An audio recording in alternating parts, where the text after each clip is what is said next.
রাখতেছে, বাংলাদেশ সরকার কোনো একটা বিষয়ে কোনো একটা কথা বলে না।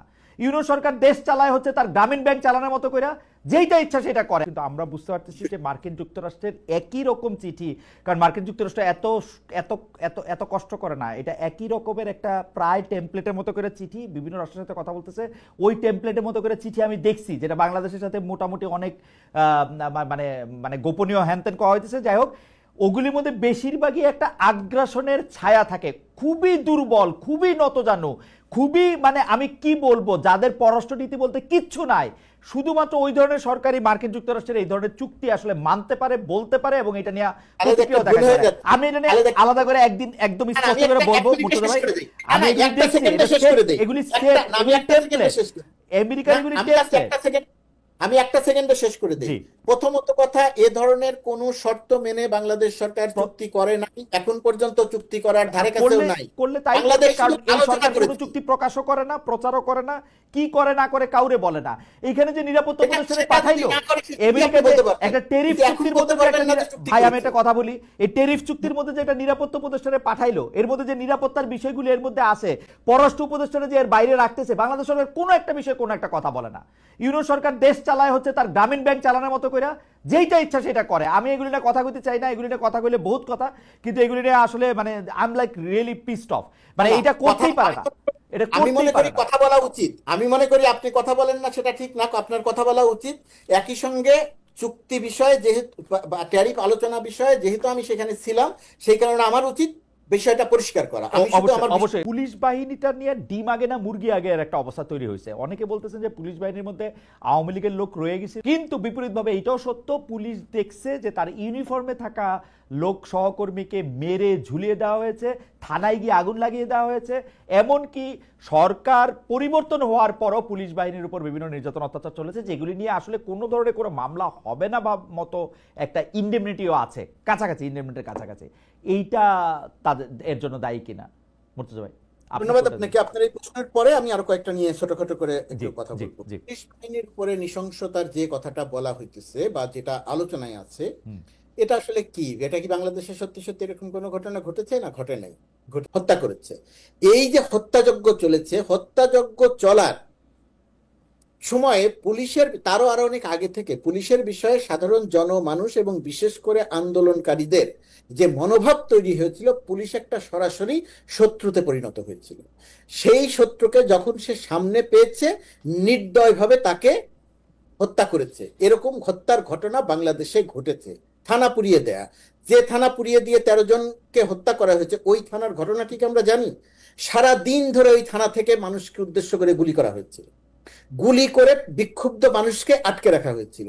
যখন পুলিশের গুলি শেষ হয়ে যায়, তখন বিক্ষুব্ধ জনতা থানার ভেতরে ঢুকে যায়, যে যেভাবে পেরেছে আগুন দিয়েছে, পিটিয়ে মানুষকে হত্যা করেছে। এটার চেয়ে বড় কোনো সত্য আর কিছু নাই, এটার সবচেয়ে বড় সত্য। এখন প্রশ্ন আসে যে আমি কি, যেহেতু পুলিশ সারাদিন ধরে গুলি করে মানুষ হত্যা করেছে, আহত করেছে, এখন পুলিশের যখন গুলি থাকলো না, তখন কি আমি গিয়ে পুলিশের থানা আক্রমণ করার লাইসেন্স পাই কি পাই না? যদি আপনি সুস্থভাবে আলোচনা করেন, টেবিলে বসে আলোচনা করেন, তাহলে আমি বলবো। না না, আমার পয়েন্ট কিন্তু এটা না। আমার পয়েন্ট হচ্ছে, আমি এই প্রত্যেকটা পুলিশ হত্যা মামলার বা পুলিশ হত্যার মামলাটা আমি নিব কিনা বিচার করে তদন্ত করে, আমি সেটাই পাইলাম, আমি যখন দেখি যে হয় কি, পরাজিত শক্তি আর বিজয়ী শক্তি। 1971 সালে পাকিস্তানিরা যখন পরাজিত হয়, রাজাকাররা যখন পরাজিত হয়, তখন মুক্তিযোদ্ধারা এমন অনেক ঘটনা ঘটিয়েছিল যেটা ঘটার কথা ছিল না, প্রকাশ্যে গুলি করে সাধারণ রাজাকারকে হত্যা করা হয়েছে। এখন বিজয়ী শক্তি পরাজিত শক্তির অপকর্মের বিচার করে, পরাজিত শক্তি বিজয়ী শক্তির বিচ্যুত কোনো ঘটনার বিচার করে না। ঘটনার পরিপ্রেক্ষিতে যে 40-42 জন বা আরো 2-1 জন কম বেশি পুলিশ সদস্য নিহত হয়েছেন, আমি একজন পুলিশ সদস্য নিহত বা হত্যারও বিপক্ষে, হওয়া উচিত হয় নাই। কিন্তু এখন ওই ঘটনা, আমি ঘটনাটা বলছি এই কারণে, কারণ আমি জানি যে আপনি এই প্রশ্নটা করবেন এবং এই প্রশ্নটা প্রাসঙ্গিকভাবে আসবে। আপনার চেয়ারে আমি থাকলে আমিও আপনাকে ঠিক এই প্রশ্নটাই করতাম। কিন্তু বিজয়ী শক্তি আর পরাজিত শক্তির এই পার্থক্যের জায়গাটা বিবেচনা করতে হবে, এবং ওই কারণেই যারা এত ত্যাগ স্বীকার করে ১,৫০০ মানুষের রক্ত দিয়ে যে আন্দোলন সফল করেছে, এই ১,৫০০ মানুষকে হত্যার নেতৃত্ব দিয়েছে যে বাহিনী, সেই বাহিনীর ৪০ জনের বিচার এখন এই ২,০০০ মানুষ হারানোওয়ালারা করবে, এটা প্রত্যাশা করা যায় না। এটা বাস্তব না, আমরা সেটাকে উই আর দে দেখতেছি কেন মুর্তজা ভাই?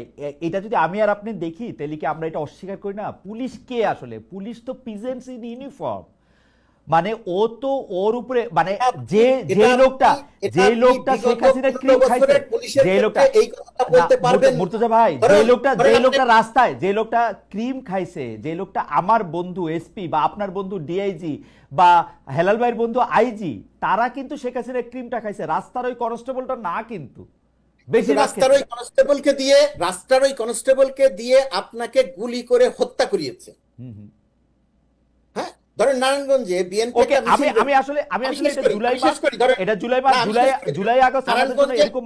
নারায়ণগঞ্জে বিএনপি একটা মিছিল বের করলো, কোন কারণ ছাড়া চাষারায় গুলি করে ২ জন মানুষকে মেরে ফেলা হলো। মুন্সিগঞ্জে কোন কারণ ছাড়া গুলি করে ২ জন মানুষকে মেরে ফেলা হলো। বিষয়টি হচ্ছে আইজিপি ক্রিম খেয়েছেন, কিন্তু গুলিটা তো ওই কনস্টেবলকে দিয়ে করানো হয়েছে। বিএনপির ওই কর্মীরা যদি কোনোদিন সুযোগ পেত তাহলে ওই পুলিশের অবস্থা কি হতো? আমি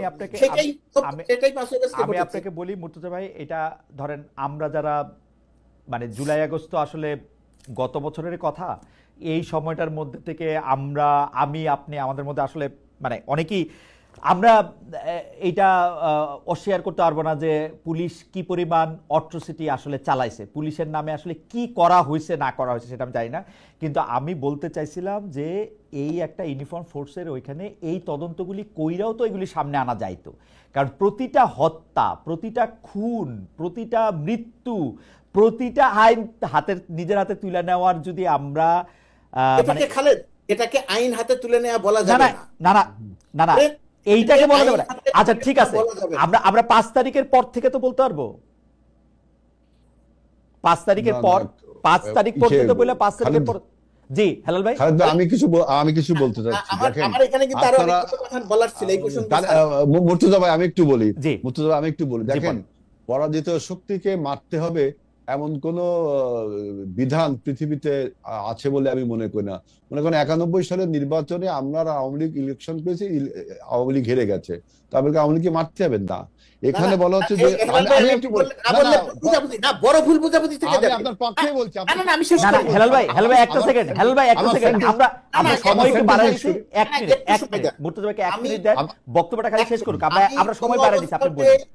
এটা ভুল বোঝাবুঝি থাকবে। আমি কোনো অবস্থাতেই বলছি না যে পুলিশকে মারতে হবে বা পুলিশের মারা ঠিক ছিল।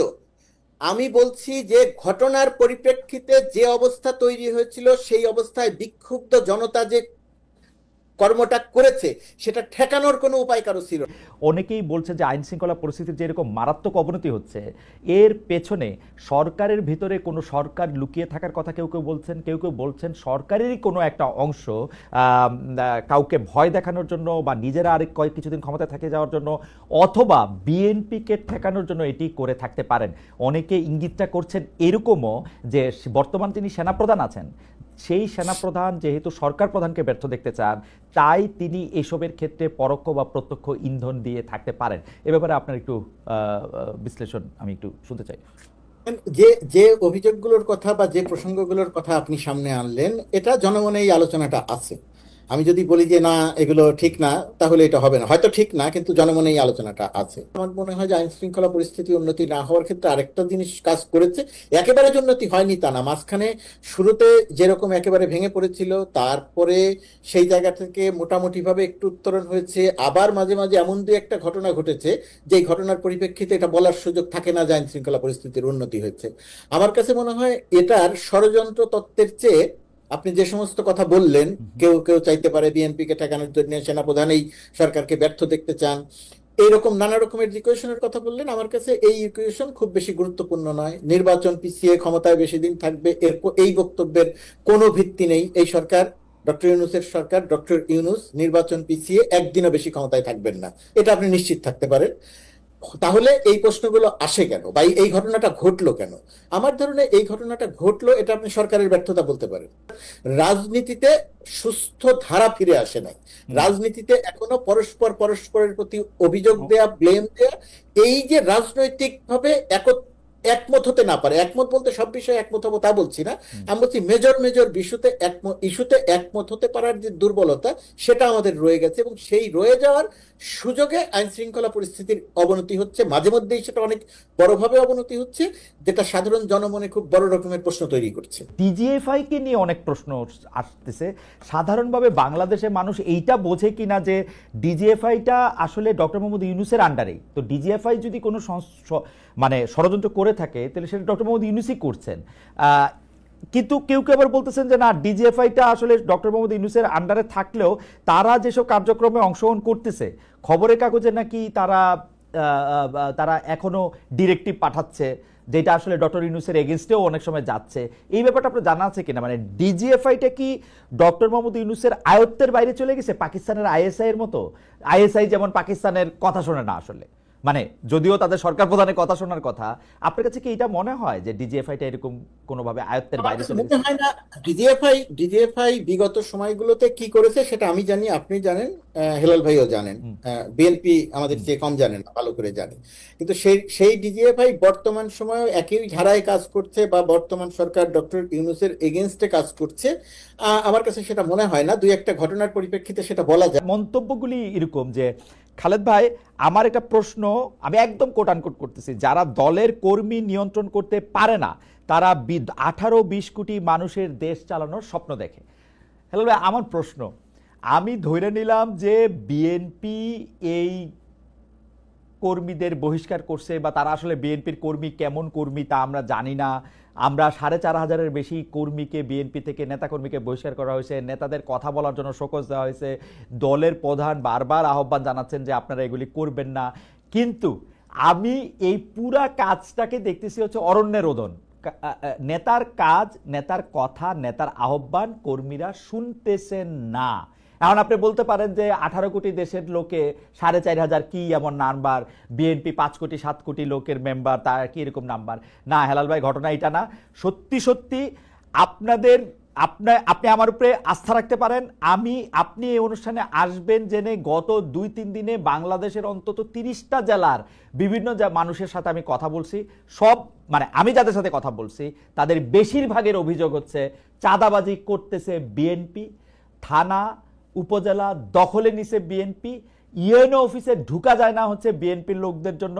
হেলাল ভাই, আমার অজ্ঞতা ক্ষমা করবেন, কিন্তু এইটাই এখনকার পরিস্থিতি। আপনি যদি আমাদের একটা ব্যাখ্যা করতেন। আমি এখন বলতে চাই যে আসলে ক্ষমতায় ডক্টর মোহাম্মদ ইউনূস বৈশা নাই, ক্ষমতা এখন অলরেডি বিএনপির কাছে, যেটাকে পাওয়ার আমি বলি সেইটা। হেলাল ভাই যদি একটু বলতেন। ধন্যবাদ আপনাকে।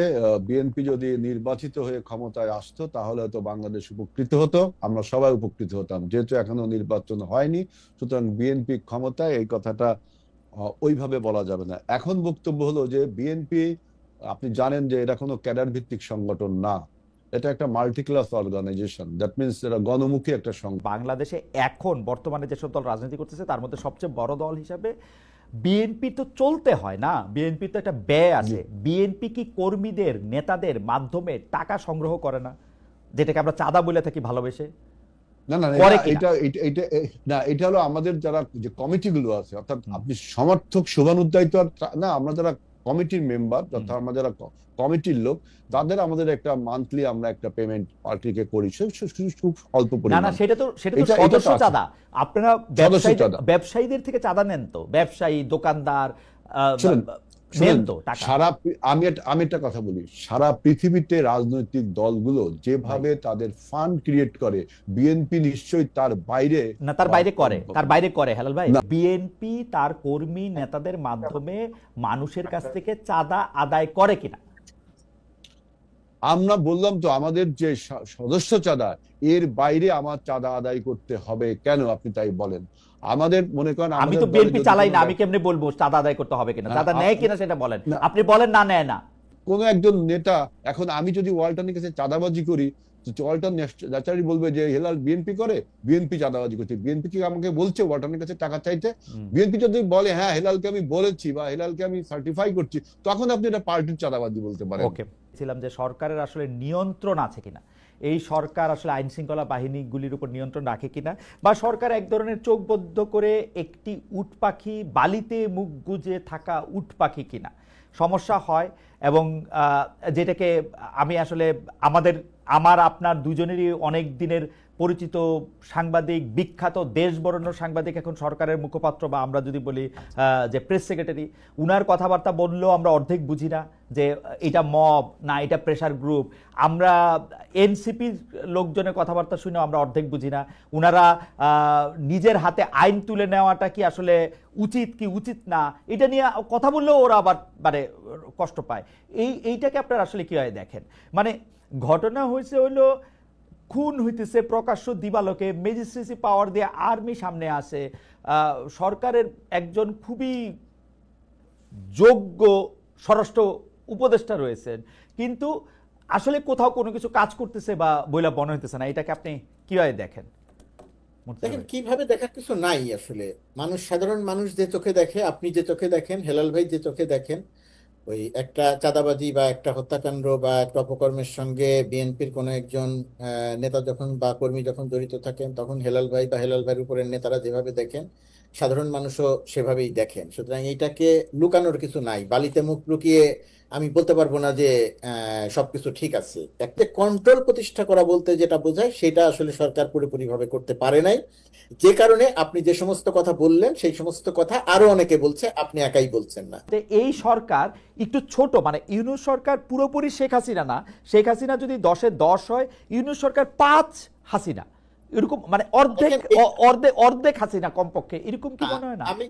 না, আমার কাছে তা মনে হয় না। মানে স্কেলে ছোট, কারণ এমনি বৈশিষ্ট্য স্কেলে ছোট, ক্ষমতা ভোগ করা বলেন, ক্ষমতা প্রয়োগ করা বলেন, সেই সমস্ত জায়গাতেও এই সরকারের দুর্বলতা আছে।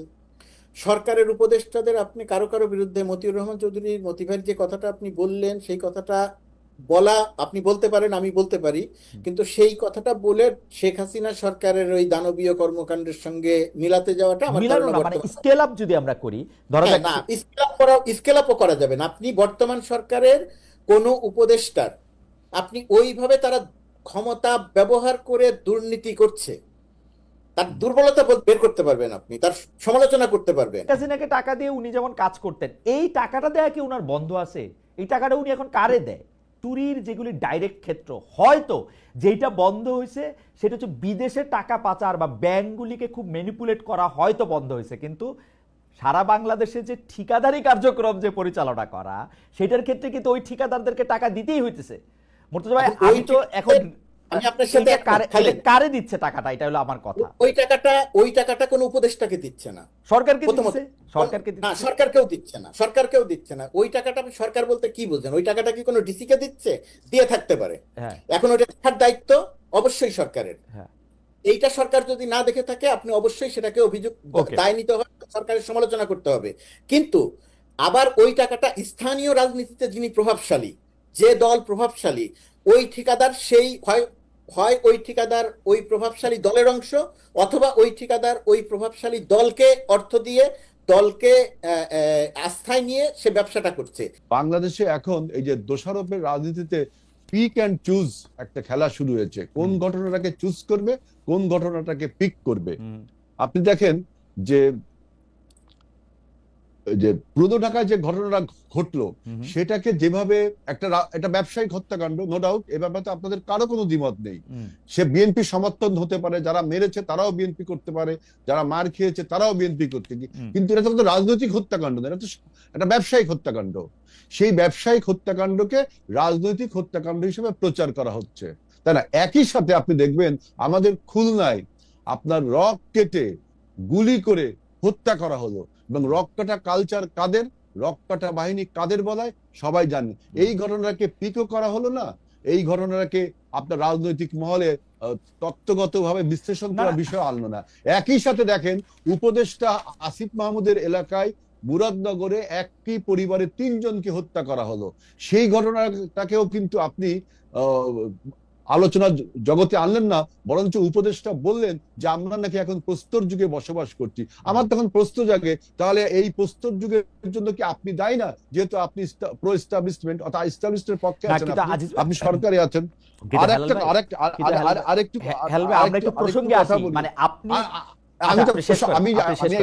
আরেকটু বলি, দেখেন যে চুজ অ্যান্ড পিক এই জন্য বললাম আপনি যদি এখন বলেন যে আইন শৃঙ্খলা রক্ষাকারী বাহিনী কাজ করছে না, সরকার দুর্বল, আমি মনে করি যে এইগুলো সব ডেলিভারেটলি তারা সরকার দুর্বল এবং ডেলিভারেটলি আপনার এই আইন শৃঙ্খলা পরিস্থিতি দুর্বল রাখা হচ্ছে। কারণ আপনি জানেন যে অ্যাডমিনিস্ট্রেশন, ল এনফোর্সিং এজেন্সিস, এইগুলো আপনার এই সমস্ত ঘটনা বাংলাদেশকে যদি আনস্টেবল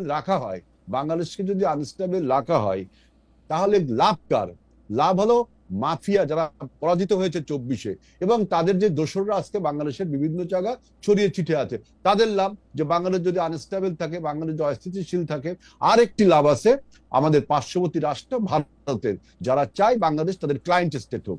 তাহলে এই যে নেক্সাস, আপনার 24-এর পরাজিত শক্তির সাথে ভারতের যে নেক্সাস, এবং আজকে যারা একটা ব্যবসায়িক এবার আমার কথা আছে, তাদের এই গল্প আমি ৭০টা টকশোতে যারা বিএনপির আসে তাদেরই কাছ থেকে শুনি। বাংলাদেশ আনস্টেবল থাকলে নাকি মাফিয়া আওয়ামী লীগের লাভ, বাংলাদেশ আনস্টেবল থাকলে মাফিয়া। আপনি বলছেন, দেখেন আমার কথা শুনেন, বাংলাদেশ আনস্টেবল থাকলে মাফিয়া আওয়ামী লীগের লাভ, ইন্ডিয়ার লাভ, এই কথা যদি সত্য হয়ে থাকে, তারা এই লাভটা তো বিএনপির লোক গিয়া কইরা দিয়ে আসবে, বিএনপির লোক গিয়া মানুষকে হুমকি দিবে, বিএনপির লোক গিয়া যা না তা করতে থাকবে, তো সেইটা আওয়ামী লীগ বিএনপির করাবে।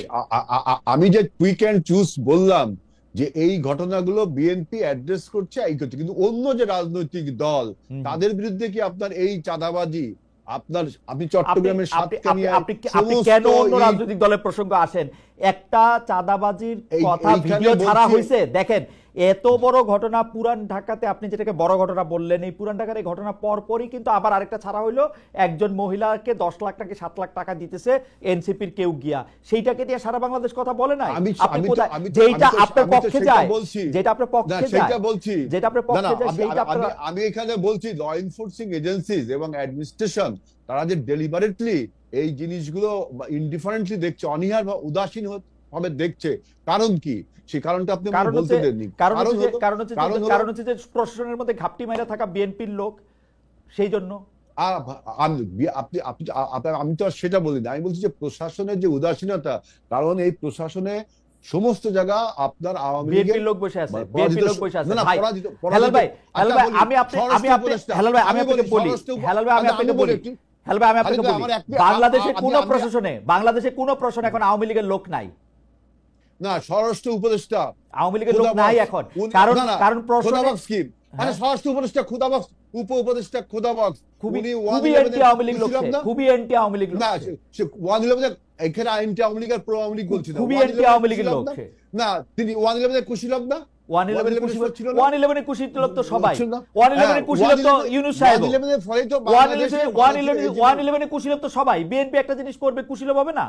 সবাই তো না, আমি সেটা আমাকে দেখেন, আপনি প্রশাসনের পুলিশের আইজি এবং পুলিশ কমিশনার, এটা আপনি নিয়োগ দিয়েছেন চুক্তিভিত্তিক, একটা ল এনফোর্সিং এজেন্সিতে চুক্তি ছাড়া লোক পাবেন কই? এখন গত 15 বছর তো সব আওয়ামী লীগের লোক, বাকিদের তো রিটায়ার করে দিয়েছে, আপনি চুক্তি ছাড়া লোক পাবেন কই? তারপরে আপনি রিক্রুট করতেন, আপনি আইজি এখন রিক্রুট করবেন, আপনি এখন আইজি মুর্তজা ভাইকে বানাবেন? আরো লোক আছে না আপনার যারা ভালো ভালো কর্মকর্তা। ভাই আপনি একটা জিনিস বোঝেন, হেলাল ভাই আমি একটা জিনিস বলি আপনাকে, এখন এডিশনাল আইজি লেভেলের লোক থেকে একটা আইজি লেভেলের লোক আপনি নিয়োগ দিতে হবে। এডিশনাল আইজি পর্যন্ত উনি পৌঁছাইছে? উনি কি আওয়ামী লীগের শেখ হাসিনার সরাসরি প্রশ্নে অংশগ্রহণ করেই না ওখানে পৌঁছাইছে? তার আগ নাইলে তো সে ওইখানে নাই না, তো লোক চুক্তিভিত্তিক আনবে না, কেমনে আনবে? না, চুক্তিভিত্তিক নিয়োগ আপনার ল এনফোর্সিং এজেন্সিতে এটা মানানসই না, তাদের সাথে এই জন্য তো দেখেন আপনি দেখেন না যে ঊর্ধ্বতন কর্মকর্তার সাথে নিম্ন স্তরের কর্মকর্তারা যে মেলবন্ধন বা কেমিস্ট্রি, সেটা কিন্তু হচ্ছে না। ৭১-এর যারা পরাজিত শক্তি, এটা তো আমরা যখন তাদের সাথে আমাদের 4 দলীয় ঐক্যজোট ছিল, নির্বাচনী ঐক্যজোট, রাজনৈতিক জোট ছিল না, তখনও কিন্তু তাদেরকে আমরা বলি ৭১-এর পরাজিত শক্তি, এই বয়ানটাকে আপনারা 2001 থেকে 2006 পর্যন্ত কখনো দিছেন যখন ক্ষমতায় ছিলেন? এই বয়ানটা এই তিন লাইন জীবনে কখনো বলছেন? ৭১-এর পরাজিত শক্তি, এই 3 শব্দ আপনারা জীবনে বলছেন কখনো? কেন বলবো না, কেন? রাজনৈতিক যখন মুর্তজা ভাইয়ের অনেক বেশি মনে থাকে, আমি মুর্তজা ভাইয়ের দোহাই মানবো যে মুর্তজা ভাই পলিটিক্যাল ডিসকোর্স পলিটিক্যাল ডিসকোর্স আর নির্বাচনী ক্যাম্পেইন না ভাই, 2001 থেকে 2006 পর্যন্ত বেগম জিয়া বা জনাব তারেক রহমান বা জনাব আজিজুল বারী হেলাল কেউ কোনোদিন একাত্তরের পরাজিত শক্তি এই 3 শব্দ বলছেন জীবনে? আমরা কি তাদের বলছি যে 71-এর মুক্তিযুদ্ধ? তাও তো বলিনি। 71-এর মুক্তিযুদ্ধও বলিনি। ওই সময় বলেন নাই, এখনো চুপ থাকেন। এখন বিপরীতটা বলা দরকার নেই। ওই সময় বলেন না, এখনো চুপ থাকেন। একই ধরনের রাজনীতি কেন এখন 24-এর যে পরাজিত শক্তি তাদের নেক্সাসের তাদের সাথে আপনি সম্পর্ক করে যদি আজকে তাদের সাথে সম্পর্ক তো আপনারা করতেছেন হেলাল ভাই, আওয়ামী লীগের সাথে সম্পর্ক তো আপনাদের। আমাদের সাথে আওয়ামী লীগের সম্পর্ক, আওয়ামী লীগের সাথে আর্ক রাইভেল, আমাদের সাথে তাদের সম্পর্ক থাকবে কেন? আজকে আওয়ামী লীগের যে রিহ্যাবিলিটেশন, এটা যদি আপনি বলতে চাই তাহলে আপনি দেখবেন যে পিআর পদ্ধতি যখন আনা হয় তখন কিন্তু আমি বহু টেলিভিশন টক শোতে বলছি যে এই পিআর পদ্ধতির ফলে জামাত যে পিআর পদ্ধতিটা আনলো এর ফলে কিন্তু উচ্চকক্ষে, যেহেতু নিম্নকক্ষে পিআর হবে না, উচ্চকক্ষে কিন্তু আওয়ামী লীগের রিহ্যাবিলিটেশনের একটা সুযোগ রয়ে গেছে। এটা কিন্তু এটা যদি জানতে চান তাহলে আবার আমাকে বুঝায় বলতে হবে। কিন্তু এখন বক্তব্য হলো যে বাংলাদেশে যখন একটা নির্বাচনী পরিবেশ বিরাজ করছে, ব্যবস্থা নির্বাচনটা প্রয়োজন, ঠিক তখনই বিভিন্ন রকম বয়ান তুলে আপনার রাজপথকে আবারও অস্থিতিশীল করে তুলছে। বিএনপি অফিসের সামনে বোম মারে। আপনি চিন্তা করেন আমরা যদি রিটালিয়েট করি তাহলে কি হবে? ওরা চাচ্ছে যে দেশে একটা গন্ডগোল বাঁধুক। এই জন্য আমি বলছি যে তাহলে কি 71-এ যে ভুল তারা করেছিল, 24-এ যারা ভুল করেছে এই আওয়ামী লীগ, এই দুই শক্তি, দুই অপশক্তির নেক্সাসের ফলে কি বাংলাদেশের গণতন্ত্রের অভিযাত্রা, যাত্রাপথ বিঘ্ন হবে? সেজন্য আমি বলছি যে আমাদের মনে রাখতে হবে যে আপনারা আজকে যে বিভিন্ন রাজনৈতিক দল এনসিপি সহ আপনারা যে বিএনপির কে মেলাইন করার, বিএনপির নেতা নেত্রীকে ডিফেম করে বক্তব্য দিচ্ছেন, মনে রাখবেন যে বাংলাদেশের গণতন্ত্র এবং বাংলাদেশের স্বাধীনতা রক্ষার এই মুহূর্তে শেষ রক্ষা কবচ কিন্তু বিএনপি, শেষ রক্ষা কবচ কিন্তু বিএনপি।